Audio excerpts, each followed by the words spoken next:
All stations, this is Sailing Traleen. I'm Ian Wiley. Join me in my disability sailing adventure as I circumnavigate the UK and Ireland solo over 2 seasons.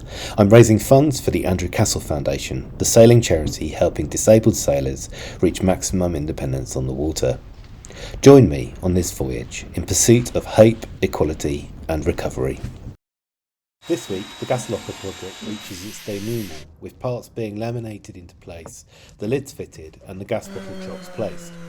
And, for the first time ever, Traleen gets launched, or splashed, on time, into the cold, grey waters of the Inverness Firth. The final parts of this project were to install the new supports for the deck hatch. To achieve necessary strength, these are laminar angles with a plywood core. The lid support edges are cut on a taper to compensate for the fact that the gas locker bulkheads narrow towards the stern and have a step in them. For added giggles, port and starboard bulkheads are of course different.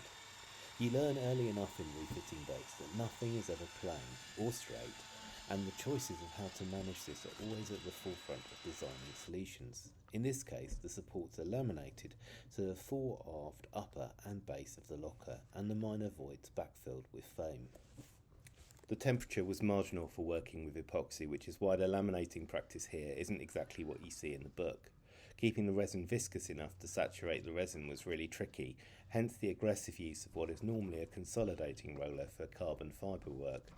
Then, we were genuinely approaching the end of the operation, with the backboard being placed and independently laminated to the false bulkheads and the deck, before the bearer for the gas bottle chocks was put in place. The bearer is necessary to ensure the screws mounting the chocks have enough timber to properly bite into and avoid the bottles coming loose at sea, which would have decidedly negative consequences. Finally, it was possible to mount up the gas bottle receiver chocks that you saw me reinforcing with foam cord epoxy what feels like 92 episodes ago.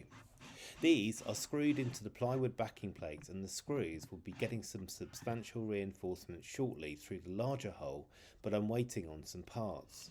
As you can see, cam fastening straps fit through the chocks and hold the flow gas bottles into the brackets, and glory, the lid cutter of the deck now hinges up and down and lands nicely in a well supported way. Project success all round. Sailing Traleen round Britain and Ireland is raising funds for the Andrew Castle Foundation, the sailing charity helping disabled people reach maximum independence on the water. Could you help them mentor and develop more disabled people? Please consider donating to my crowdfunder, 100% of which goes directly to the foundation. I know that times are tough right now, but every gift, however small, helps. Let's help more disabled people achieve the fantastic results I have. What I was trying to say here was that this was a very exciting morning, because instead of climbing into overalls, I was pulling on my foul weather jacket and life jacket because Traleen was going to splash or get launched this morning.